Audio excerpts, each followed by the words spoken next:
Hello and welcome to another episode of Mike and Dave's Hi-Fi Riff. I'm Mike Evans. And I'm David Price. And David, what are we going to talk about on today's riff?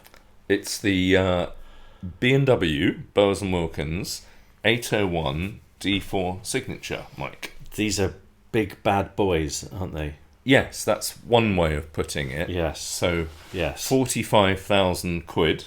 Yes. So Yes. Okay. I'll just get my checkbook out. Did you bring a pair with you in the car? Yeah, I've got them in the boot of the TR7. Oh, speaking of which, I'm really glad you Yeah. reminded me. Did you watch Detectorists? Not yet. Oh, for heave's Yeah. sake. Look, can we have some more comments, please, telling him to flip him well, So, get on with it and watch it? I've bought the DVD set, box Have you? set. You can watch it on iPlayer I know. for free. I know, but Okay. I like DVDs Okay. rather than iPlayer because Okay. living out in the sticks where I do, then just freezes up. Okay. So The reason why I said that is Yeah. because their TR7 was up for sale recently. Right. And in fact, it belonged to Mackenzie Crook. It was his own Right. TR7, the yellow one in Okay. the series. Right. And he wanted £3,000 for it. Put it on auction. I think he got 35. £35. £35, yes, yeah. He was probably a little disappointed, but being a TR7, he shouldn't have been that disappointed. That really, was a should he? rip-off. So- It was ripped off. So Yeah, so there we are. I I wondered did- if you bought it. I did have a look at it. I've seen a few pictures of it on that show, and I believe it's a Speak model, which is made in Liverpool in Speak. Right. And it should have a black back panel with a single day call saying Triumph TR7, but it had the Series 2 basically day calls with a Triumph and a TR7 separately. So that completely ruined it for me, and I couldn't watch the show after that. Well, So I know Mackenzie would almost certainly watch Hi-Fi Riff. Yes. So now you're watching, look, how did you ever get £35 for it? I mean, no wonder it went so cheap. There we yes, go. do There we go. actually have anything to talk about today? Sorry, I'm so sorry. Yes, so B&W speakers. So this is quite interesting because it's a slightly unusual riff because I haven't heard them. Yes. And the reason we are talking about them is not because we have them here or in Yeah. our system, but because you've just come back from B&W and had a good old blast Yes. with them, haven't you? Not literally this moment. No, but, no. But So basically, when the signature, so basically, Bowers & Wilkins started doing signature loudspeakers after the death of John Bowers, which I think was in the late 80s, if I'm not mistaken. It was basically a kind of tribute to his, to the founder.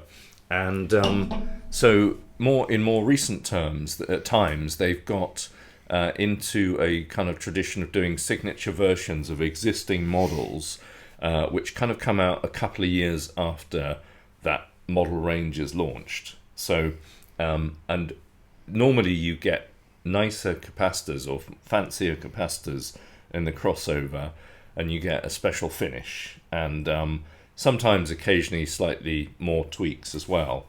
And the interesting thing for B&W spotters is that these often kind of allude to stuff that's coming in the next generation of the speaker. So in the case of the 801 D4 signature, which is the sort of most expensive ultimate 800 series speaker, the signature is almost a kind of a taste of what is coming on the D5. okay. So yeah, so the D5 will I can't tell you when it's going to be out. It's probably got another year or two, maybe more, to go before it comes out. But you can bet that what's going into the D5 will have some of the D4 signature in it. Sure. And when they released the D4, the non-signature D4, which was a couple of years ago, they almost immediately started working on the signature version of the D4, which used ideas that they'd had but didn't incorporate into the D4. So Okay. hopefully no one's fallen asleep yet. But if you're into Bowers & Wilkins speakers, they have this very interesting kind of way of rolling out a range of speakers, and they have a kind of midlife refresh, as it were, in the sense that they'll have a signature version. So, it's and it's always very interesting. And I think actually, if you're a BMW car geek, then they've got that similar kind of process. They'll bring out a new 3 Series, then halfway through its life, they'll bring out some tweaks to it. Absolutely, they'll do a tweak to it, and that's sort of trials ideas that come in the next one. And this is quite interesting, because I don't think there are too many companies who would be able to afford the luxury of doing that. Yes. And actually, BMW have got a really extensive R&D team and budget, haven't they? Yes. Absolutely right up there with sort of any other high-end speaker manufacturer. And as a result, they can do these things. They can probably sort of put a toe in the water. And see sort of how their next speakers may sound. Yeah, that's a good way of putting it. I think. But they are stunning speakers in so many ways. The whole of the 800 series range, because their build quality is amazing. They have an incredible physical presence. Yeah, the styling is, I think, is sort of a little bit Marmite. Yep, I think that's fair to say, don't you? You love it or you hate it. It's kind of quite Dalek-y, isn't it? And it's sort of in their appearance, particularly with the sort of treble unit on the top. Yes, well, in the case of the 801s, they're almost the same size as, I think they're the same size as a Dalek. They are enormous, great big things, aren't they? They're really huge. 45 grand, you're getting a lot of stuff for your money there. I've reviewed some of the slightly getting a smaller lot of ones. Stuff for a lot of money. A lot of stuff for a lot of money. Yes, yeah. I've reviewed some of the smaller. In fact, I had the BMW guys come in and put a pair in our house. We did a riff on them. You had the D803. D4, didn't you? That's right, and they were amazing. I loved them. I loved living with them. I thought they sounded really good. They sounded really incredible. I remember being especially impressed by your exposure amps. Yes, because they were very clean. The speakers very clean and very revealing. Yeah, and it really told you how good those amps were. They were brilliant, weren't they? We bi-amped 2 Exposure 4 power amplifiers. And the sound quality was exceptional. It really suited the BMWs. It really did. It really did. They were amazing. Ever so slightly on the warm side. Ever so slightly. Sure. Not coloured. No. I'm talking about the exposures here. Yeah. But just massive power. It was just phenomenal, wasn't it? It was just endless amount of current delivery. Really works. And so I've been a fan ever since. And I don't want to tell you this, but I'm actually very jealous that you went to the factory and had a listen to them, because I'd really love to do that. So maybe another day we can do that. I'd love to hear them. Yeah. So look, here's my $1 million question. What were they like? They were better than the standard D4s, put it that way. Okay. So and that's the very simple answer to something that's quite complex. Right, okay. So for me, what I wanted to find out was, why are they better? So I'll just give you before I get into the sound quality, I'll just give the viewers a sort of very brief kind of technical description of what they did. So basically, if you don't know the 801s, BMW 801s, so the standard 801 D4 to me is like every man's ultimate high-end speaker. So what I mean by that is that there are loads of high-end speakers and loads of very expensive speakers, as we all know, and you've got electrostatics, you've got hybrids, you've got ribbons, you've got all kinds of stuff, and some of those are absolutely exceptional and brilliant in some ways, but maybe not quite so good in others. But what the 801 D4 does, it just gives an incredibly capable general kind of touching all the bases type of performance. Sure. So whatever it is, whether it's treble extension and delicacy, whether it's bass extension and grip and tunefulness, whether it's mid-band clarity, whether it's sound staging, whether it's dynamics, whether it's power handling, the 801 is like a constant, 8 out of 10 or 9 out of 10 across the entire board. Sure. There's not one area where it drops down really badly, it's just like knocking on between, let's say, 8.5 and 9 to 9.5 across every single category. So they'd be like a really good golfer. So they'd drive the ball well and hit their irons well and play bunker shots well and putt well and all this sort of stuff. No weaknesses at all. Yes, that's a perfect example. He says not knowing anything about golf. But whatever you said, Mike, I trust you. That's a first. Did you hear that? We've got that on recording. So, My God, there we go. I don't believe it. So yes, because I could end up saying a silly golfing analogy that makes no sense. Fine. Like what's the bat called? Yes, thank you. Yes, let's move on. Okay. So anyway, to me, the strength of the 801D4, and actually before that the D3 and so on, and going all the way back, has been that it's been a fabulous all-rounder. It's been jack of all trades and master of some rather than master of none. It is extremely good at many things, and you listen to it and you think, well, this is just really good. However, there are other speakers that do better in some regards. Okay. And okay, that's fair. Yeah. So the D4 signature advances the D4 a bit more. It gives you clear improvements to areas in which it's already really good.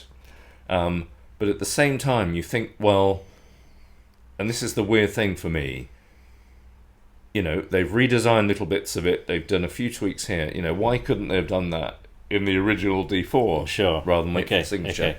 So it's kind of, I guess, it's like with motorbikes or cars.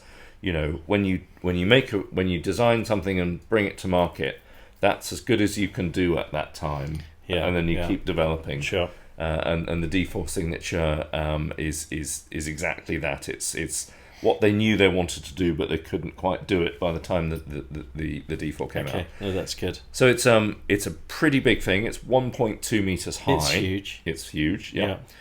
Weighs 100 kilograms each. I'm not speaking from experience. I didn't try and lift it. They come on kind of pallets, don't they? They do. And they've got a special way of being moved. Yes. Which is very clever. They hire Jeff Capes. Yes, basically. Yes. Yeah. And his big brother. So yes. Yeah, the really strong one in the Capes family. That's right, instead of Jeff, who just got all the accolades, through being in the right place at the right time.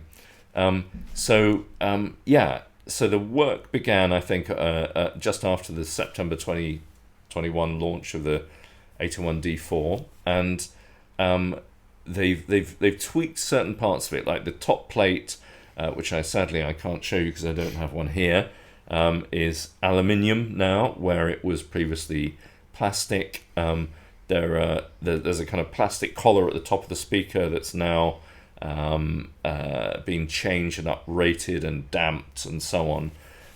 There's a new bass unit with an improved kind of cast aluminium section on it that's been improved, and better capacitors in the crossover. So lots of little kind of tweaks here and there. And I had the original D1s and the D1 signatures. Sorry, I had the original 801 D4s and the D4 signatures, and I did a side-by-side comparison. Very good. And it was very interesting to see just a few, those little tweaks make quite a big difference to the sound. So you can listen to the 801 D4s and think those are fantastic speakers. You then put the D4 signatures on, you think those 801 D4 non-signatures are slightly vague and slightly loose. Right, and sloppy. Interesting. Yeah. But kind of $1 million question then. If you owned the non-signatures, would you sell them and buy the signatures, or would you sort of park it for a year or so and wait for the next evolution of it? Because that's what people. I can't imagine, going back to your BMW analogy, I can't imagine too many people who've got, say, a year-old 5 Series changing just because it's got a few facelift tweaks.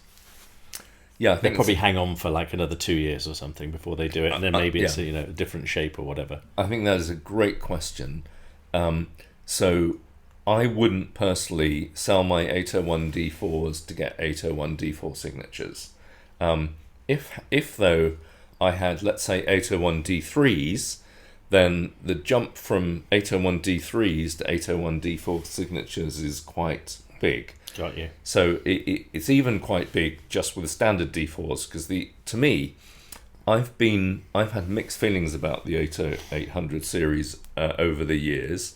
I've reviewed a lot of them, and had them in my house of various incarnations, going back to the original Diamond, I think. So to me, the 800 series for me personally started getting really good with the D3 era.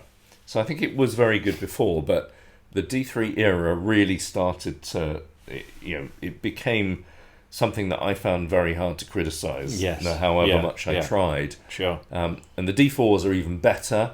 I know people who've moved from D3s to D4s who've at first they've liked the D3 better and thought, oh my god, why did I change?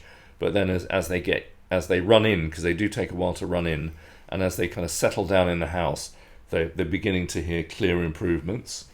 And there is a clear improvement again between the 801 D4 and the signature.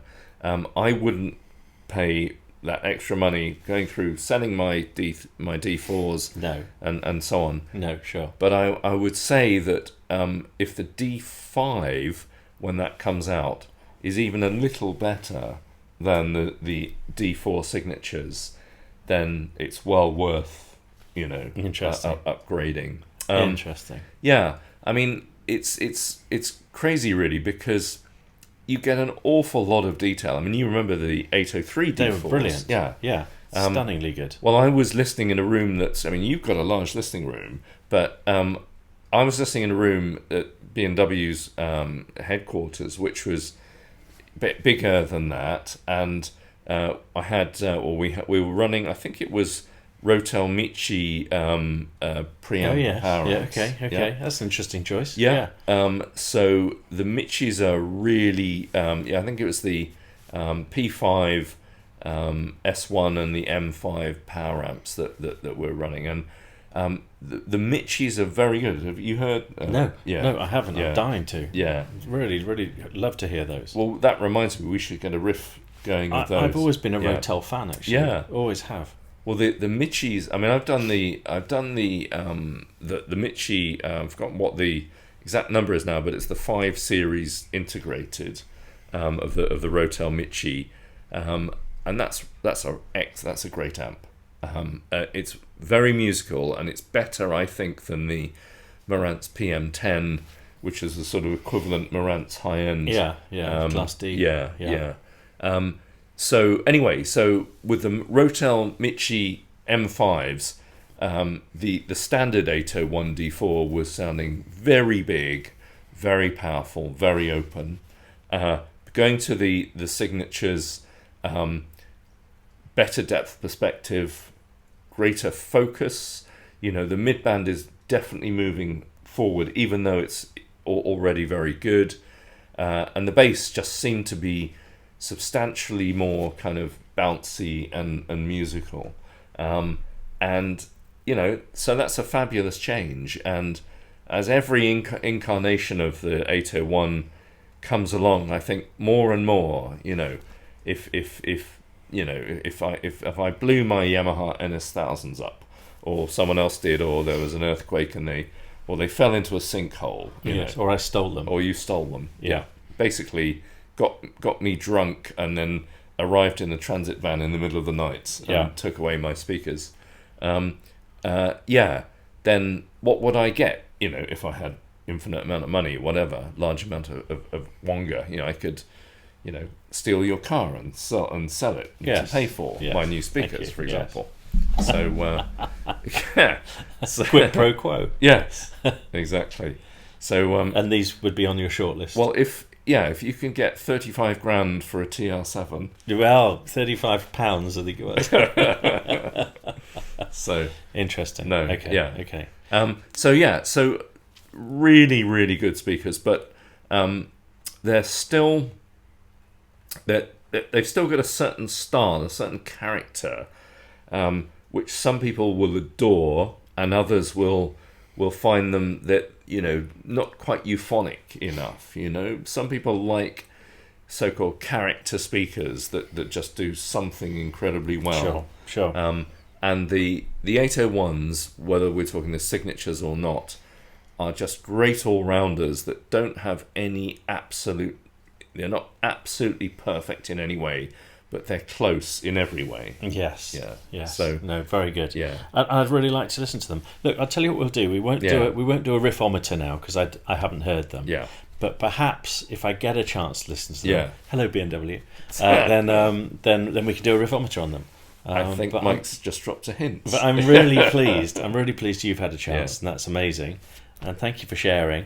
Yeah. And good stuff. So kind of watch this space, I guess, is what we're saying from here. Yeah, and absolutely. Yeah. And if you're thinking of buying, you know, a high-end speaker, and in the UK it's £45,000, then you know, and if you're in the fortunate position, and some people are, not many, but it's the 801 and the signature, the D4 and the signature D4 are well worth hearing. You know, it's kind of a place that you need to start with to see if you love that sound, and then, you know, if you don't, then you've then got other options, you know, or maybe even going up market, spending a lot more money on a JBL Everest, 67,000s or whatever.